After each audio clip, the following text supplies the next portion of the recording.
Kukulo na naman ang dugo ng mga Duterte supporters dito, mga tol. Ay, uulitin ko lamang. Kukulo na naman ang dugo ng mga tatanga-tangang Duterte supporter dito, mga tol. Kasi alam niyo mga tol, mas gusto nila yung tinatawag ko silang tanga, mas maraming nanonood sa kanila. Nagtataka talaga ako dito sa mga DDS.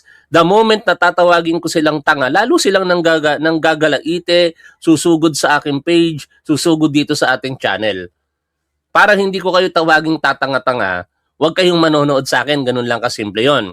Ngayon, itong mga tatanga-tangang Duterte supporter, mga tol, sigurado sa pag-uusapan po natin balita, magagalit, kukulo ang dugo ng mga ito. Kasi ito na po yung pinaka-kinakatakutan marahil nila eh.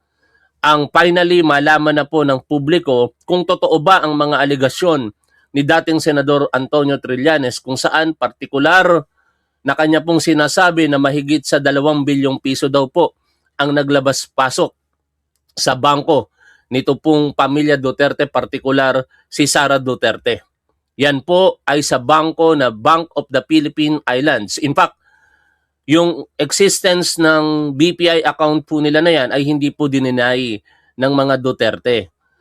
Pero yung joint account ng mag-amang Sara Duterte at Rodrigo Duterte, still active pa po ito mga tol sapagkat ako mismo personal ko po itong dineposituhan, nag-transfer po ako dito ng maliit na halaga at pumasok, meaning aktibo po yung bank accounts. Nandito na naman yung basura at madadivert na naman ang aking isipan sa tunog. By the way, sana hindi nyo naririnig.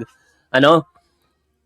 At ayun nga po mga tol, ang Bank of the Philippine Islands account po di umano na ito ng pamilya Duterte ay nilabas-pasukan daw po ito ng bilyones na halaga po ng pera. At sinasabi po dito ni dating Senador Antonio Trillanes na ito daw po ay galing dividendo sa illegal na droga.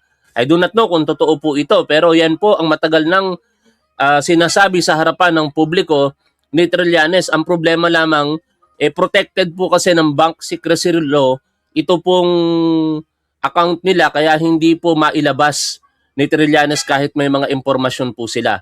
Pero dahil po sa kinakaharap na impeachment complaint nitong si Sara Duterte, specifically ngayon diyan po sa Committee on Justice, ay mukhang hindi na po ito magagamit pa yung kanyang karapatan sa bank secrecy law sapagkat isa po ang impeachment proceedings sa exceptions para po malantad sa harapan ng publiko ito pong mga ebidensyang sinasabi ni Antonio Trillanes. Papaanong kaparaanan gagawin po ito sa pamamagitan po ng pagsubpuena sa mga institusyon na may kaugnayan po dito, like for example, the BPI, the AMLC, and others.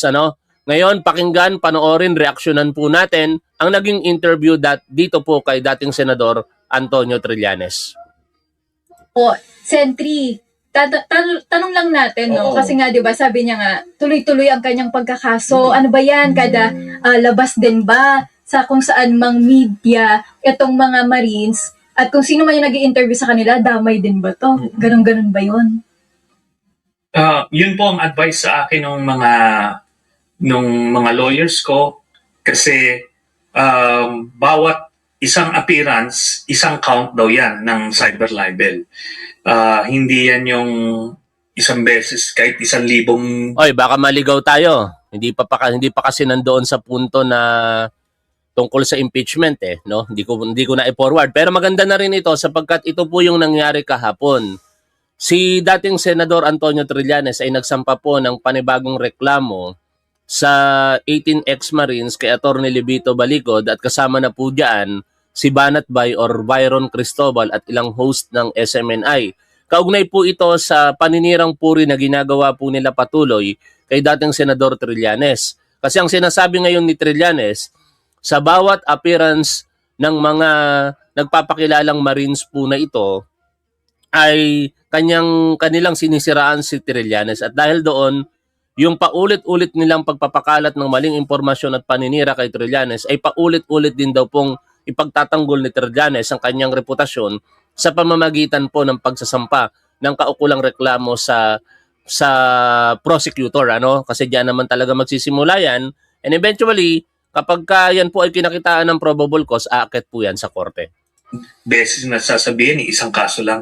Hindi po.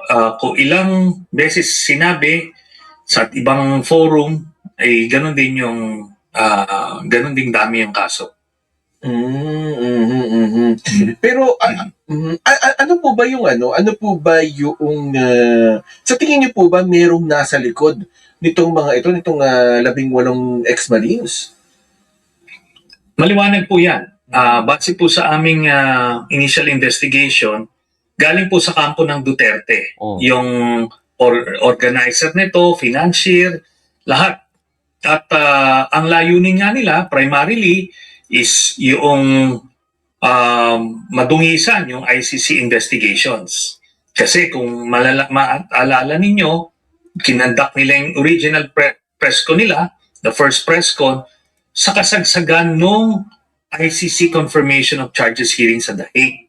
Talagang nilabas nila yon para magkaroon ng disruption.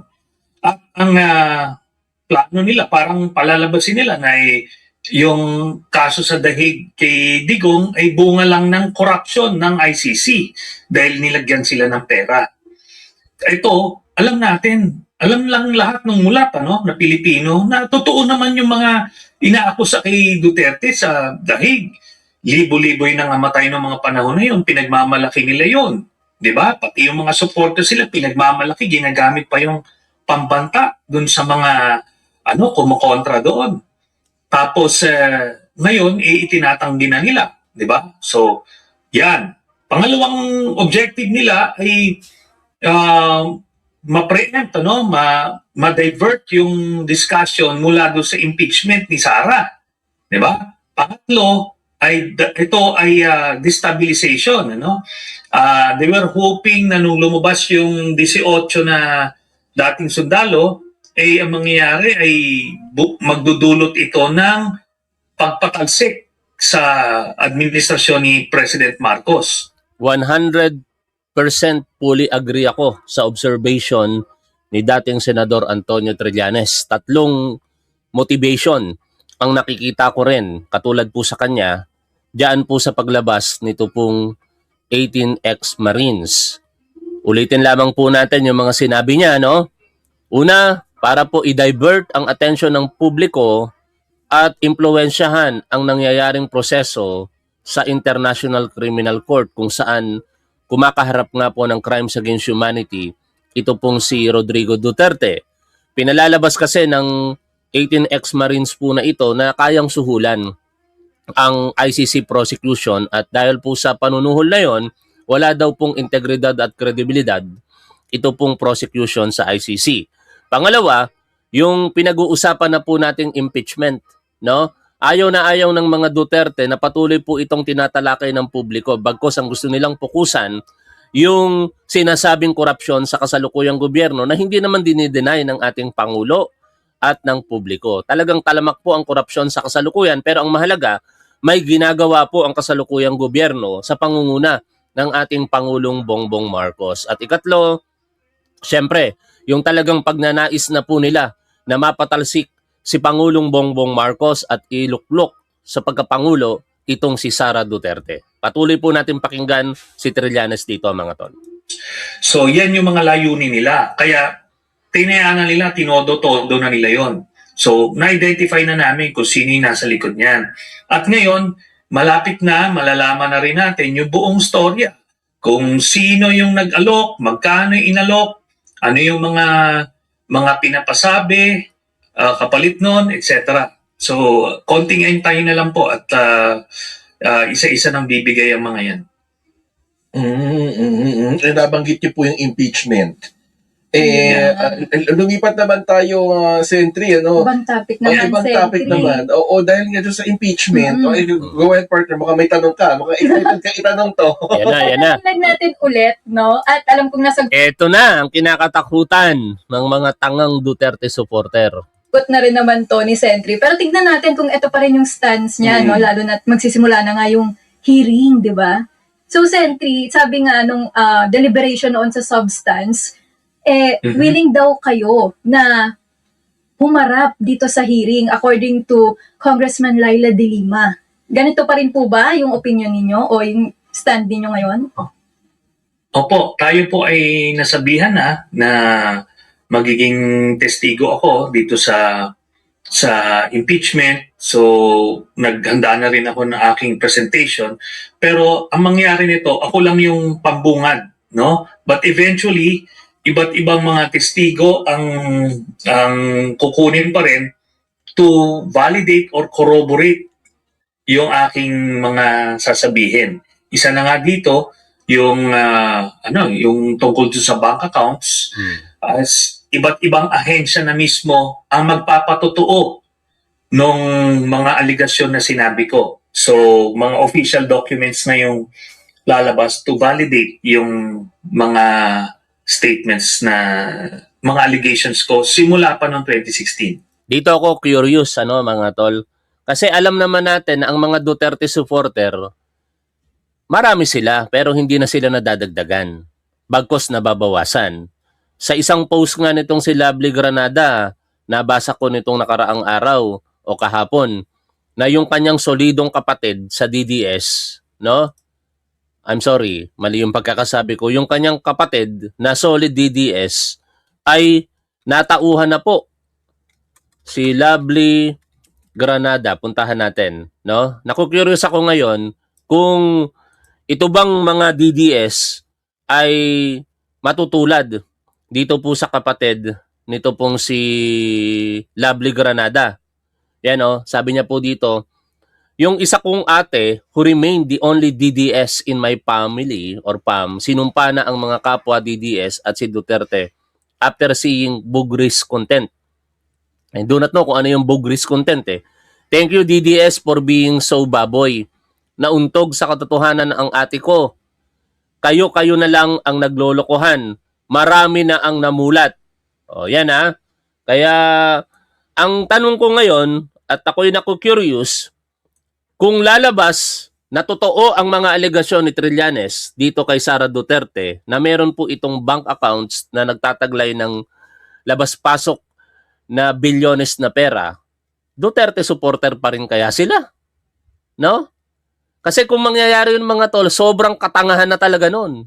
Harap-harapan na kayong niloloko, pinalalabas na pangkaraniwan lamang ang buhay ng pamilya Duterte, natutulog lang sa kulambo, kumakain sa pangkaraniwang kainan or kantin itong si Rodrigo Duterte.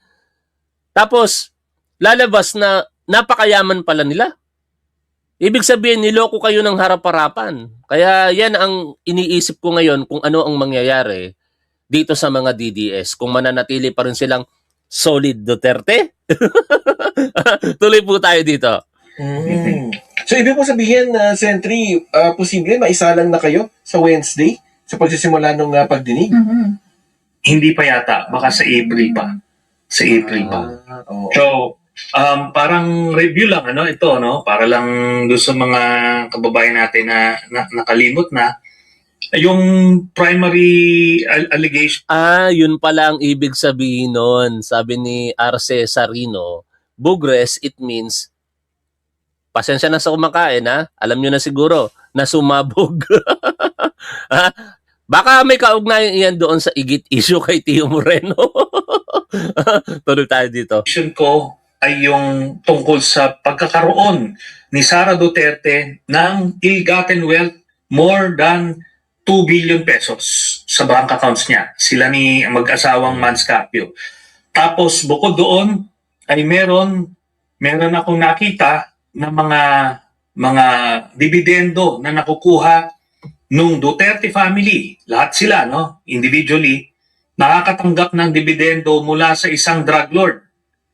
At ito ay nangyari from 2011 to 2013. So makikita nila doon kasi cheque yung ibinibigay sa kanila na ini-encash nila, manager's check, sa pangalan nila. So individually yan tatay, si Digong, yung magkakapatid, Sara, Pulong, Baste, pati si Hanilet tsaka Kitty na joint account. Lahat sila tumatanggap, ang total ay mga 40 to 50 million pesos every 6 months. So galing sa isang drug lord. So ito, pag lumabas ito, malalaman, hopefully, kung mulat talaga or bukas ang pag-iisip ng kababayan natin, makikita nila na talagang si Duterte ay nagpapanggap lamang na galit sa droga dahil siya mismo ay may kapartner na drug lord na nagbibigay sa kanila ng dividendo. Yan po yung ang nakikita natin na mabigat na ebidensya na hindi nila mapapaliwanag. Bukod pa doon sa kung bakit sila magkakaroon ng mahigit 2 billion pesos na hindi nakadeclare sa SALN. At itong mga ito, itong sila Sara, itong sila Digong, di ba? Yung buong pamilya nila, nagpapanggap yan sila na simpleng mga tao lang sila, kumakain sa karinderya, natutulog sa kulambo. Pero noong pa lang, nung meron pa lang si Digong, bilyon-bilyon na ang pinagkakapirahan nila. Kaya ako mga tol, talagang naniniwala ako dito po sa report ng Quadcom no? Na ito pong si Rodrigo Duterte, binudol po talaga nito ang taong bayan. At ayon nga po sa report ng Quadcom na binasa ng namayapang si Congressman Romeo Acop, at congratulations sa kanyang anak na si Dr. Philip Acop, talagang mahal sila ng 2nd District ng City of Antipolo kaya muling nahalal ang isang Acop. Sinabi po dito na si Rodrigo Duterte ang mukha ng kriminalidad at illegal na droga. Pakinggan po natin muli ang report po na ito ng Quadcom. Napakasakit po dahil Pidigong won on the platform of a hardline stance against illegal drugs and criminality. Siya pala ang mukha ng illegal drugs at kriminalidad. Yan, talagang Napakasakit po naniniwala ako dahil dito mga tol. Inulit ko lang. Pidigong won on the platform of a hardline stance against illegal drugs and criminality. Siya pala ang mukha ng illegal drugs at kriminalidad. Oh, di ba? Eh ako, talagang naniniwala ako diyan Ngayon, tuloy po natin ang pakikinig dito kay dating Senador Trillanes.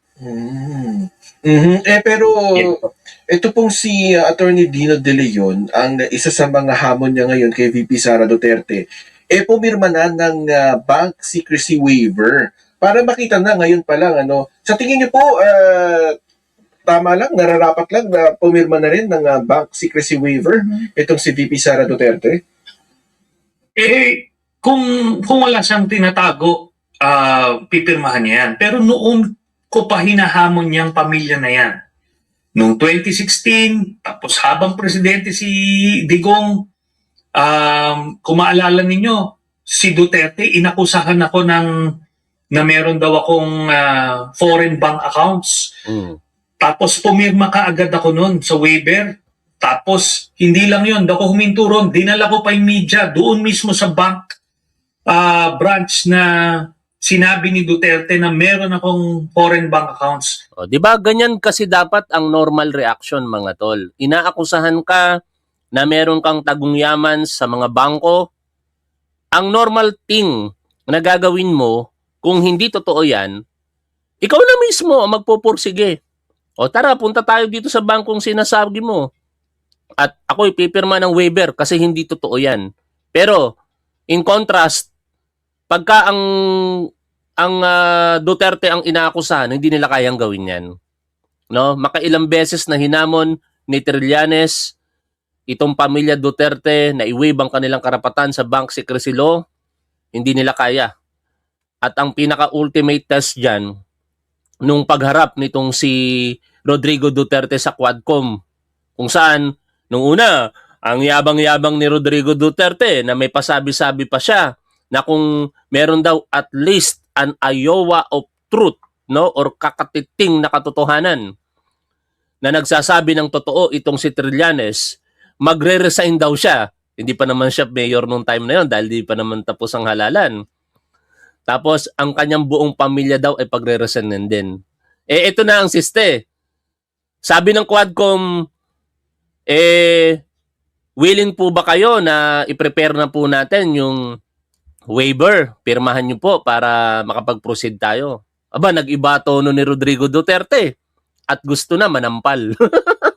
Pumayag naman si Trillanes, magpapasampal siya sa harapan ng publiko. Basta pipirma si Rodrigo Duterte at kagulo na ngayon doon sa Quadcom hearing at nagkaawatan na. In short mga tol, hanggang salita lamang si Rodrigo Duterte na Hindi totoo yan, pero pagka pruweba na ang pinag-uusapan at mukhang tatamaan sila, iiwas po siya. Ida-divert niya yung at issue, yung issue, palihis po doon sa pinag-uusapan. Kumbaga, I did what is humanly possible Oh, I'm sorry. to disprove Ano ba yung nasabi ko? Ayota. I'm sorry. Stand corrected. Thank you, Dang. kanilang mga aligasyon laban sa akin. Pero ito, kada hamon ko ay dinadivert yung attention. Ang pinakahuli nga, di ba yung nagkita kami sa Quadcom, pinapapirma siya ng waiver, hindi siya pumirma, gumawa ng eksena.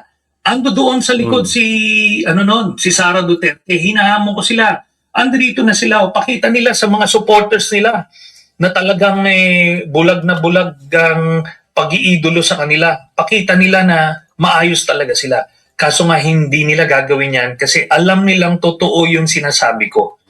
Kaya regardless, umirma siya, hindi, ngayon ay Yon ang katotohanan doon. Hindi nila gagawin kasi pretty sure si dating Senador Trillanes na totoo yung kanyang mga alegasyon. No? Mapapahiya talaga ang mga Duterte dito.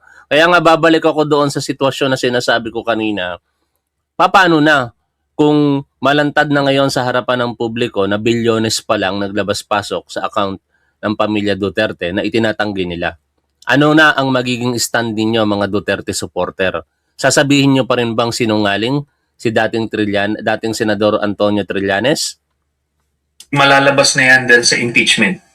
Naalala ko nga yan, Sentry, dahil ako nagkukulit. Oo. Pumayag ka pa nga magpasampal, di ba? Yes, oo. Alam mo, Sandro, di ba, nung una ko nilabas yung bank accounts, I remember, ando doon ka nung nag-press ko na ko. Ortigas yan eh. Tapos, Sa Ortigas yan na oo, sa Sentry. Ortigas. Tapos, itong sa Quadcom, yung sasampalin daw ako, pumayag ako, sige, sampalin mo ako, pirma ka lang. Hindi pa rin. Di ba? Kaya siguro naman, dun lang sa medyo bukas ang pag-iisip, maliwanag na maliwanag ito na tinatago nila yung kanilang pangungurakot. Di ba? Yun lang. May mga kababayan kasi tayo na talagang siguro kahit bumaril ng tao sa gitna ng EDSA itong Duterte family, Duterte pa rin sila. Pero huwag nyo kami idamay dyan sa sa inyong pag-iidolo kay Duterte kasi the last time na ginawa yan, nadama yung buong Pilipinas eh. Tapos ngayon, kay Sara Duterte, kahit nakikita nyo naman kung ano ang... Kaya ganito ako ka-dedicated dito mga tol. Pansinin ninyo, tutok talaga ako sa impeachment ni Sara Duterte. Ang dami natin pwedeng pag-usapan kung tutuusin. Like for example, yung focus ngayon ng NBI kay Harry Roque for land grabbing, pwede na natin pag-usapan yan. Pero mas minarapat kong unahin ito pong issue ng impeachment kay Sara Duterte kasi ayoko na pong mangyari yung pagkakamali ninyo na mga kapwa ko Pilipino noong 2016. Bakit? Marami sa mga manonood po dito ang bumoto kay Rodrigo Duterte at kasalanan po ninyo yon dahil naghalal po kayo ng Pangulo na mukha ng kriminalidad at illegal na droga. Hindi kasi ako naniniwala talaga sa kaparaanan ni Rodrigo Duterte nung siya po'y kumakandidato at sinasabi na punisher siya. Hindi ako naniniwala doon dahil experience ko mismo yan eh. No? Yung mga extrajudicial killings, hindi lang naman yan nangyari syempre sa panahon ni Rodrigo Duterte, way back pa sa mga nakalipas na panahon. Bata pa lamang po ako, naranasan ko na po ang makakita ng sinasalvage dito po sa lugar po namin sa Pasig. Naranasan ko po na maligo sa ilog kung saan katabi lamang pala namin yung isang nakasalvage na katawan at nabubulok na. Di ba? Naranasan po ng aking mga magulang nung bata pa po ako na sa harapan mismo ng aking ama at ina, nagbabike sila noon ng sidecar, kangkong kasi yung hanap buhay ng aking mga magulang, pinatay po sa Barangay Palatio ang isang opisyal ng gobyerno, no? Inambush po ito. Kitang-kita po yun ng aking mga magulang. Kaya yung mga ganyang kaparaanan na ang paniniwala sa pamamagitan ng pagpatay masusolusyonan ang problema ng bayan, hindi po talaga ako naniniwala dyan. Kaya never ko pong ibinoto itong si Rodrigo Duterte. At nung mga panahon na kumandidato naman si Sara Duterte, hindi ko naman pinaniniwalaan na katulad siya ng kanyang ama. I believe, malayo nga ang loob ni Sara Duterte sa kanyang ama, di ba? Kaya naniniwala ako during that time, considering pa na magkakampi sila ng Pangulo, na iba ang pagkatao ni Sara Duterte sa kanyang ama. Pero nagkamali po ako. At dapat hindi na po natin maulit yung mga pagkakamali na yan. Pagkakamali noong 2016 na ibinoto si Rodrigo Duterte, pagkakamali natin noong 2022 na ibinoto natin si Sara Duterte, hindi na dapat yan maulit sa 2028. Dahil pag naulit po yan, maging presidente itong si Sara Duterte, sigurado tayo dyan na lahat ng mga nakapaligid kay Sara Duterte makikinabang anong tamang termino? Di ko makuha yung tamang termino eh. Sigurado, ang oportunidad na meron sila, gagamitin po nila ito. Hindi ko makuha yung tamang termino na gusto kong sabihin eh. No? Aabusuhin po nila yung oportunidad na meron sila dahil isang Sara Duterte ang nakaupo. And worse, itong mga alegasyon kay Sara Duterte, pag naging presidente ito, baka hindi lamang 612.5 million and 125 million pesos confidential funds ang malustay. Gusto nyo bang mangyari yan sa 2028? Kaya dapat pagsama-samahan po natin ito mga tol. Ipaalam natin sa publiko na ganito po ang isang Duterte, partikular si Sara. Ang dami pong mga even sa may Facebook ko, no? Marami akong mga FB friends na Duterte pa rin. Sineshare po nila yung mga fake news. Anak ng teteng na yan, naniniwala sila na cleared ng COA itong si Sara Duterte, which is hindi po totoo.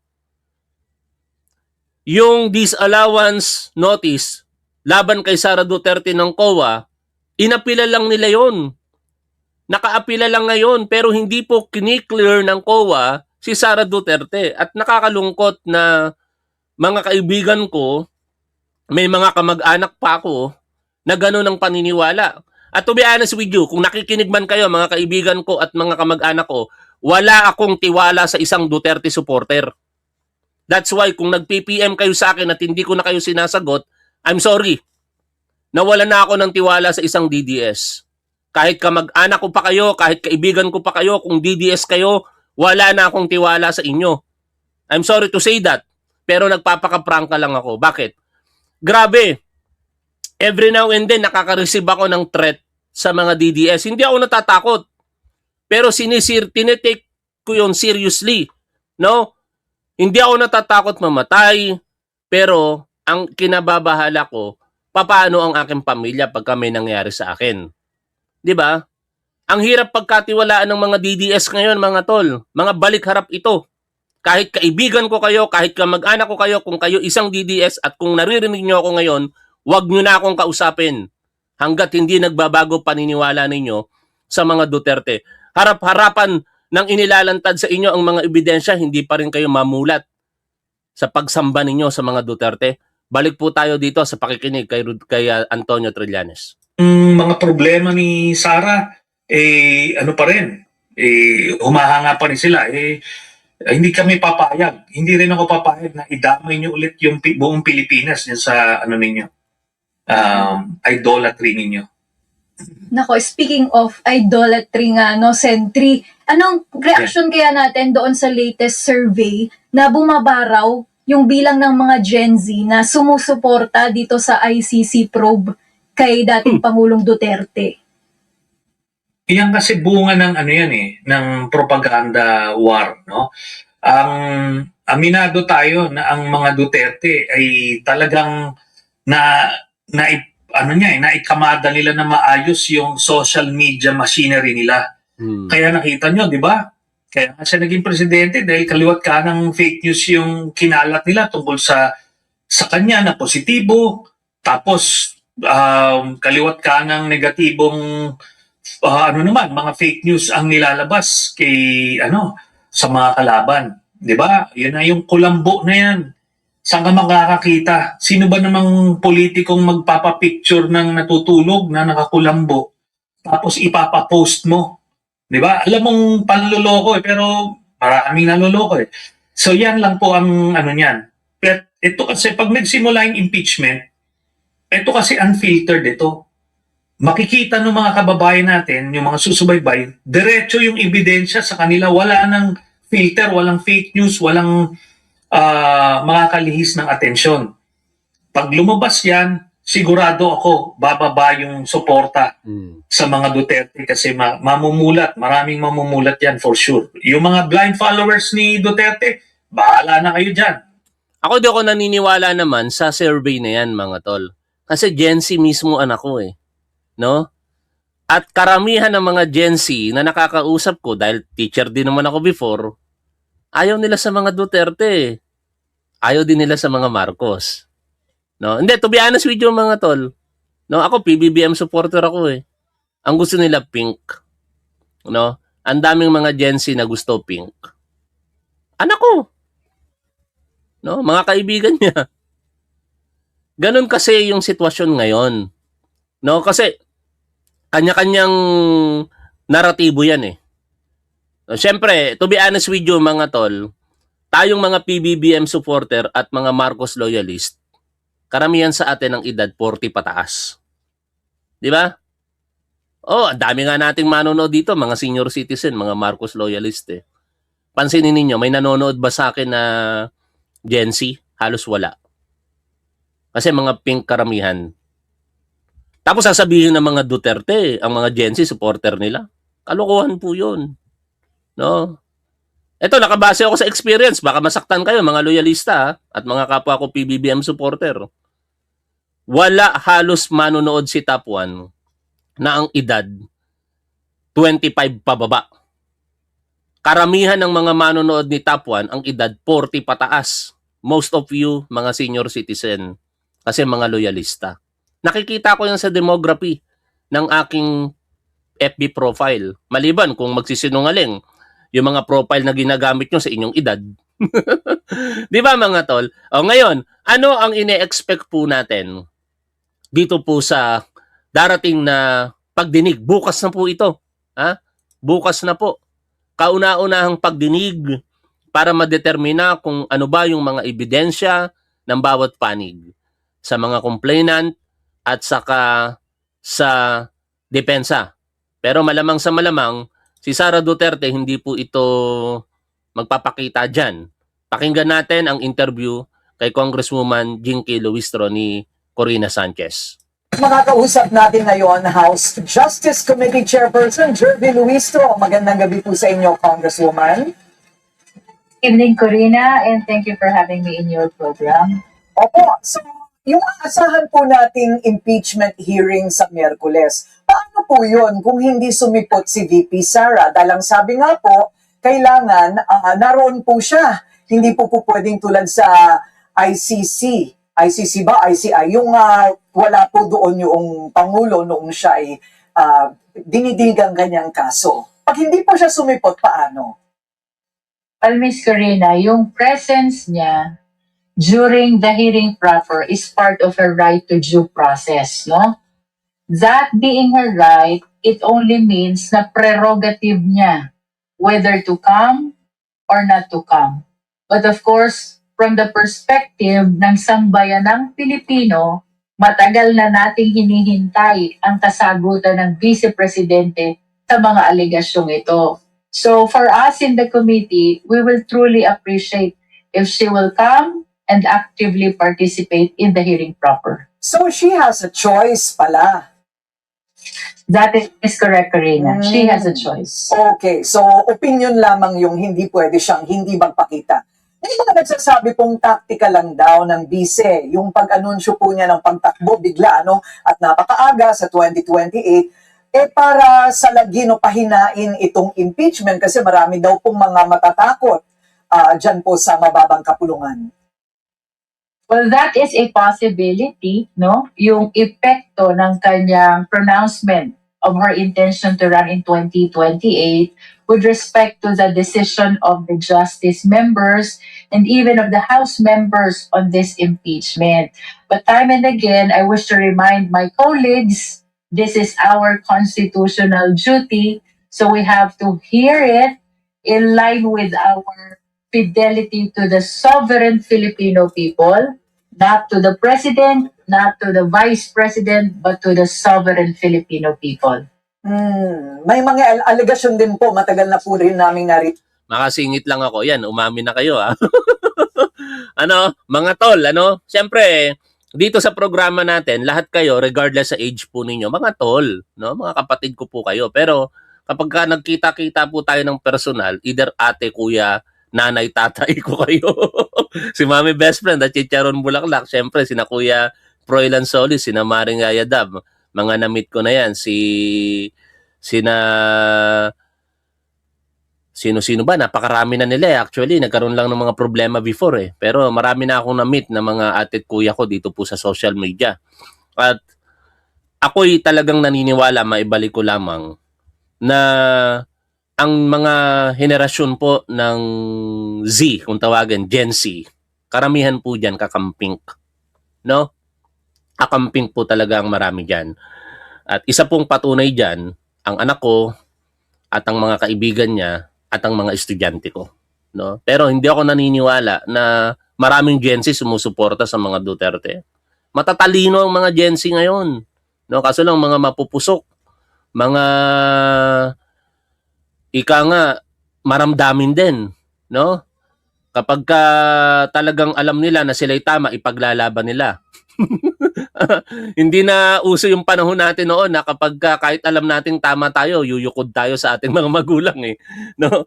Maraming mga kabataan ngayon kahit sa loob ng paaralan, kapag ka nasisita ng kanilang mga guro, talagang lumalaban. No? Meron nga isang pagkakataon, maisingit ko lang maikwento ko lang. Estudyante ko before eh. Grabe, halos hamunin ako ng suntukan. Pulis pa ako that time. Nagpasensya na lamang ako at inunawa ko na lamang yung kanyang sitwasyon eh. Pero sabi ko sa kanya, huwag ka na magpakita sa akin ha. Nag-drop na sa subject ko yung bata. No? Ngayon, pulis naman na. Ganun lang naman kasimple yun eh. No? Pero eventually, nagkaayos din naman kami. Kaya, again kung gusto nating i-beat ito pong si Sara Duterte sa 2028, patuloy po natin gawin itong mga ginagawa natin ngayon. Focus tayo sa issue, no? Huwag tayong magpakalat ng kasinungalingan, huwag natin gagawin yon. At higit sa lahat, magsama-sama po tayo sa 2028. Ako, I am willing, no? Para lamang masigurado natin na hindi mananalo si Sara Duterte. Kasi magpe-fail itong impeachment na ito. Malakas ang paniniwala ko dito eh. Na ito for the benefit of the public lang. Court of public opinion. Pero sa huli, mananalo si Sara Duterte dito sa Senado. Ayokong maging negatibo, pero yun talaga yung nakikita ko dito na walang number ang tayong mga pro-impeachment para po i-convict si Sara Duterte regardless sa ebidensya. Naniniwala ako na may mga senador pa rin dyan kahit talamak na ang nakikitang ebidensya, hindi pa rin nilang magagawang i-convict si Sara Duterte. Anyway, pag tayo po ay nagsama-sama, ang mga Gen Z, ang mga kakamping at mga dilaw, tapos tayong mga PBBM supporter at mga loyalista, magkaisa lang tayo, wala nang panalo si Sara Duterte. Pero kung tayo po ay maglalaban-laban, magiging mahigpit ang labanan at malakas ang tsansa na manalo si Sara Duterte. Yan ang nangyari noong 2016 sa panahon ni Rodrigo Duterte. Kung nagkampi lamang si Mar Rojas at saka si Grace Poe, walang Rodrigo Duterte na naging Pangulo ng Pilipinas. Isipin niyo po yun mga tol. Dapat matuto na tayo sa kasaysayan, no? At wag na maulit kung ano yung pagkakamali sa nakalipas na panahon. Tuloy po tayo sa pakikinig po dito. Ito yung mga mangyayari, syempre, bukas sa pagdinig ng Committee on Justice sa pamumuno ni Congresswoman Jinky Luistro. Irinig ito. Lumulutang na may vote buying daw sa impeachment proceedings. Kung hindi man pera, ay kasundo ang walang gantihan.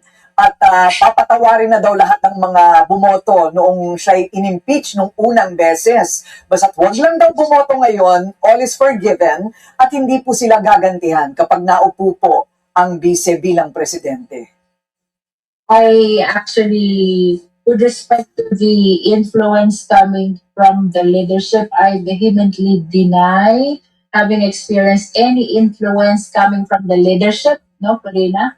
With respect naman to the influence coming from the camp of VP Duterte, wala rin naman akong naririnig, at least personally, no?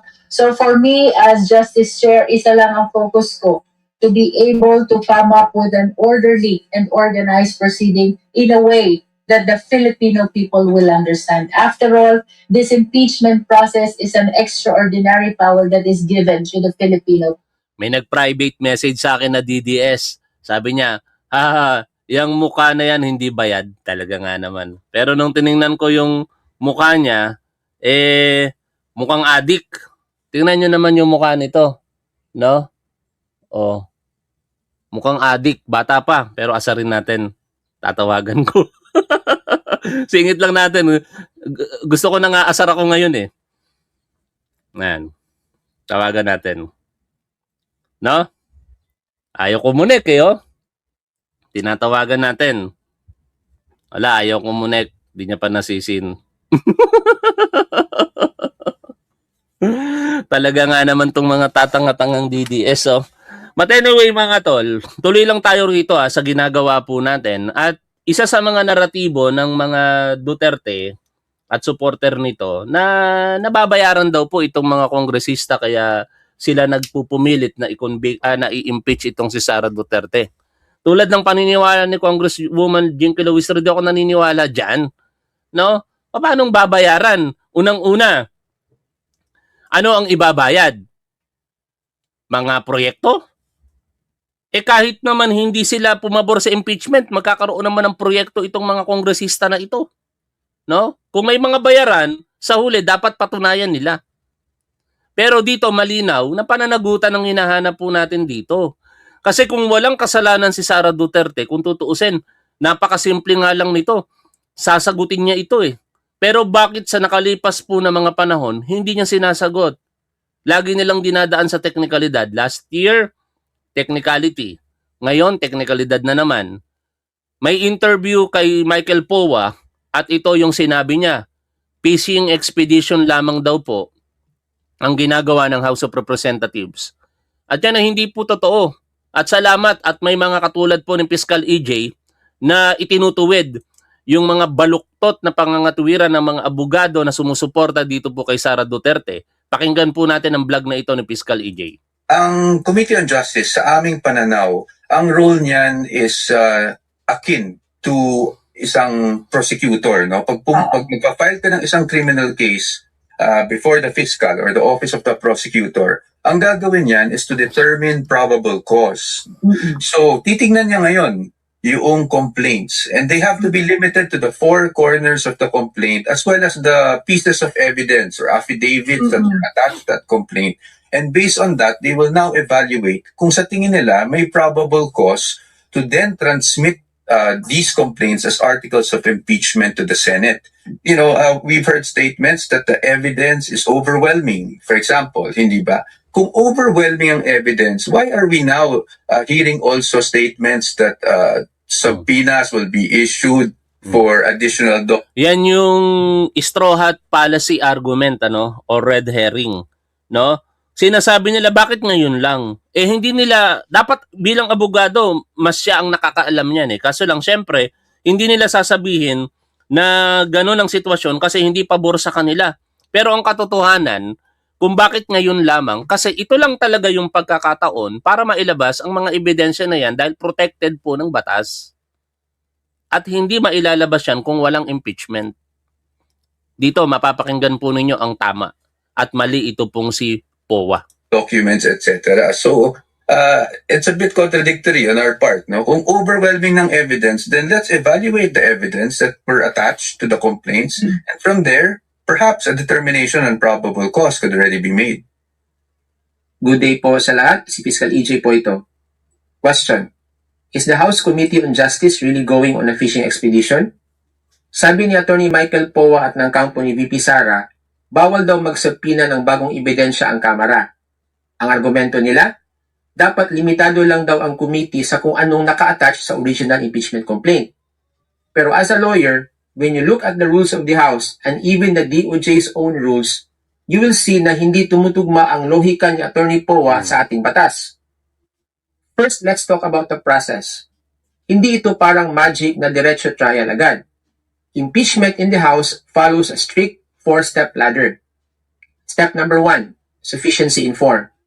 The only thing that will be checked here is kung ang impeachment complaint ba ay verified at sumusunod sa tamang format under the House rules.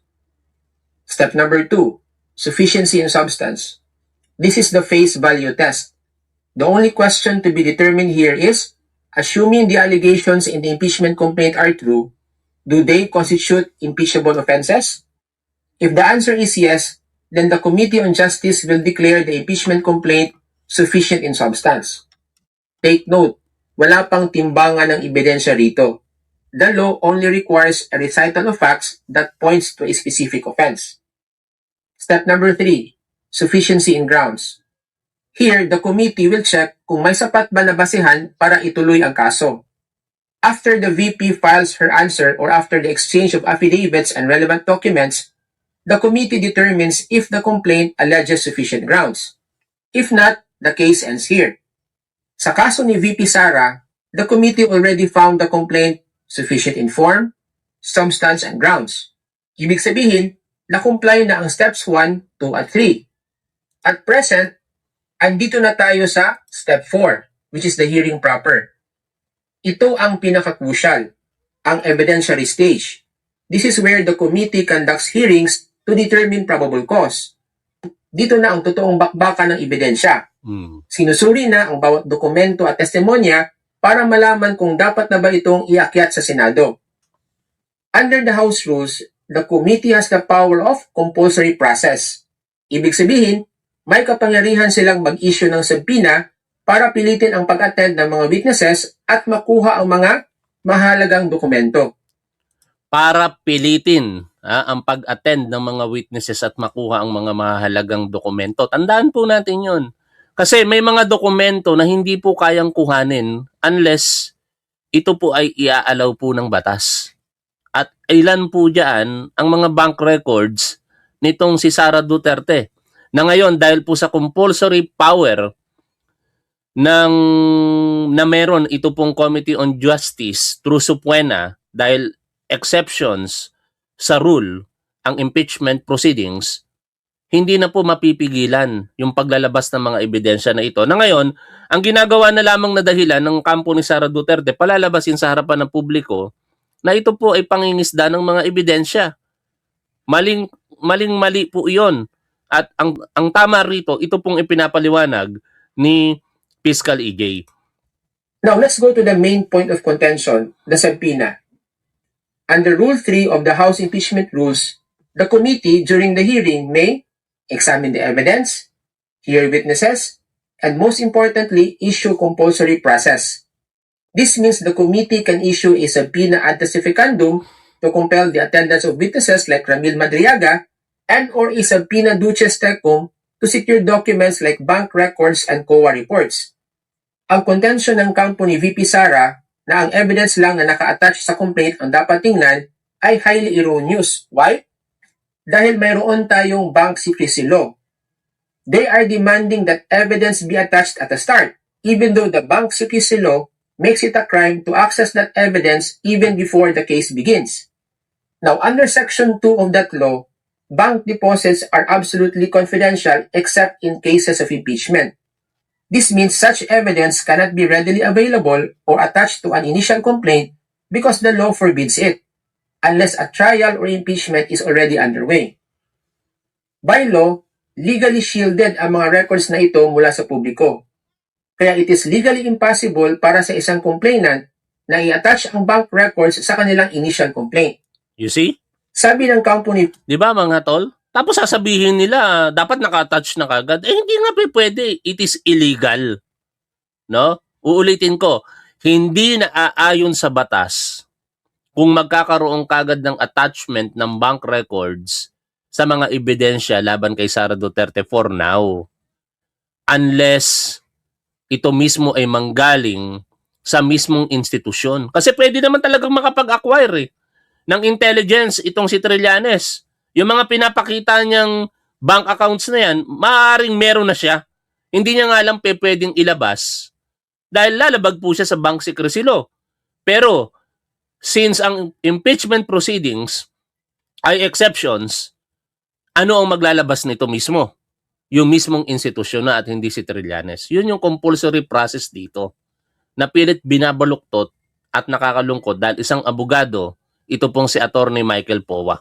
Para lamang pagtakpan, para lamang ipagtanggol si Sara Duterte, sila po talaga yung law bender. No? Kung meron mang dapat pagsabihan itong si Sara Duterte na law bender, sila mismo yon. At hindi kung sino yung mga inaakusahan po nila dyan sa Kongreso na law bender. Ni VP Sara, fishing expedition daw ang ginagawa ng House. Wrong. Ang fishing expedition ay kapag naghahanap ka ng krimen nang walang basihan.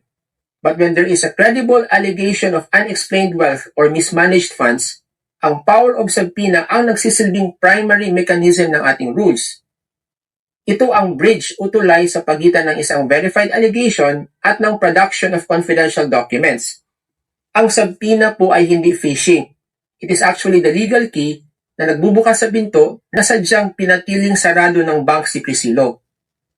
Kung ang committee ay restricted lang sa mga ebidensyang naka-attach sa complaint, then the hearing proper will be rendered useless. Bakit pa tayo magkakandak ng hearing at magpapatawag ng witnesses kung bawal naman palang kumuha ng impormasyon? A hearing by its very definition is a search for facts that are not yet on the record.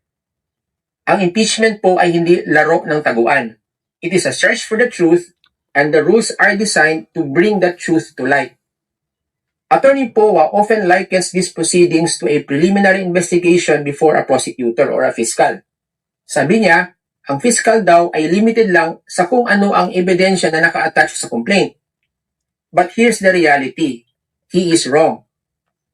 Even in the 2024 DOJ NPS rules on preliminary investigation, specifically Section 10I, an investigating prosecutor can motu proprio or on his own initiative issue subpoenas for the attendance of witnesses and the production of documents that are material to the investigation. Ito ang problema sa mga maling argumento. Sabi nitong si Accord, pansinin mo nung ipinagpaliwanag ni Atty. Rodriguez si De Lima with regards to that bank secrecy law, kasi alam ni Atty. De Lima that it could possibly be a trap if they're going to show it. Alam ninyo, I do not know, di ko magets yung kanyang point dito, pero kung ang sinasabi po ninyo, ikukumpara ninyo, itong si Atty. Rodriguez, yung kanyang statement, at dito kay Congresswoman De Lima, magkaiba po yung sitwasyon noon no? Ang kinaharap na kaso nitong si Leila De Lima ay paglabag po sa Dangerous Drugs Act. Pakicorrect mo na lamang ako kung mali yung pagkakaunawa ko sa sinasabi mo, Accord, Pero do not compare the same sa sitwasyon ngayon. Remember, hindi po exception sa bank secrecy law ang dangerous drugs law. But malinaw na exceptions sa bank secrecy law ang impeachment proceedings. Balik po tayo dito. Kung ang fiscal nga ay may power to search for the truth beyond the initial filing, why would the House of Representatives, which has the exclusive power under the Constitution to initiate all cases of impeachment, be any less powerful? At the end of the day, it's about transparency. If the Vice President truly has nothing to hide, Yun. he should actually welcome the production of these records. Yun ang pinakamahalaga. Because these bank records and documents are the ultimate exculpatory evidence. Tama. 'Di ba? Kung walang itinatago itong si Sara Duterte, ito ang pinakamabisang kaparaanan para once and for all matuldukan na itong mga isyong ibinabato sa kanya. Sinungaling ka, Trillanes. Ito yung bank accounts ko at walang katotohanan ang mga sinasabi mo. Bakit hindi kayang gawin yon nitong si Sara Duterte? Kung mapapatunayan ng mga dokumentong ito na walang ill-gotten wealth at nagamit ng tama ang pondo, then the case will be dismissed once and for all. Yon, at least malinaw na. Nalito ko doon sa sinasabi. Si Accord, sabi niya, mali po. Di ba si Atty. De Lima ang nag-file ng third impeachment? Atty. Rodriguez, that hearing is trying to force De Lima the evidence of bank record. Baka ang gusto mong sabihin kasi, Accord, ay i-produce kaagad ni Congresswoman De Lima yung bank records ni Sara Duterte even wala pa yung proceedings ng impeachment.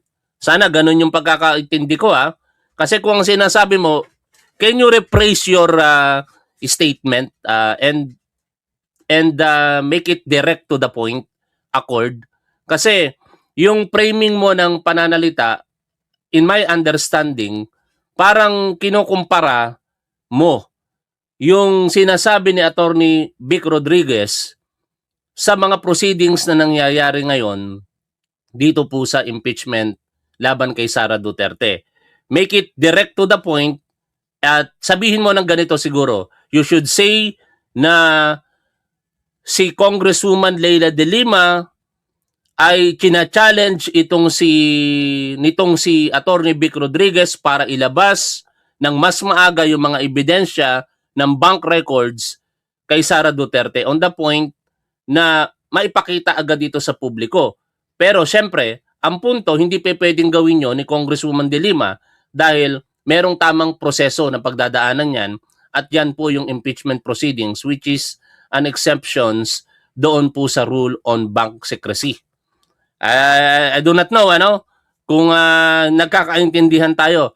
Pero balik na po tayo dito po sa pinag-uusapan po natin. At ito nga po, sa pagpapaliwanag ni Congresswoman Luistro, yung mga pagdinig na mangyayari bukas sa April 14, April 22 at April 29, yan ay pagkakataon para either mag-appear or hindi mag-appear ito pong si Sara Duterte.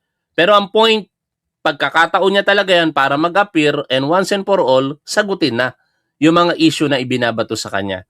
Matagal na po itong ibinabato sa kanya. Huwag na nilang daanin sa teknikalidad.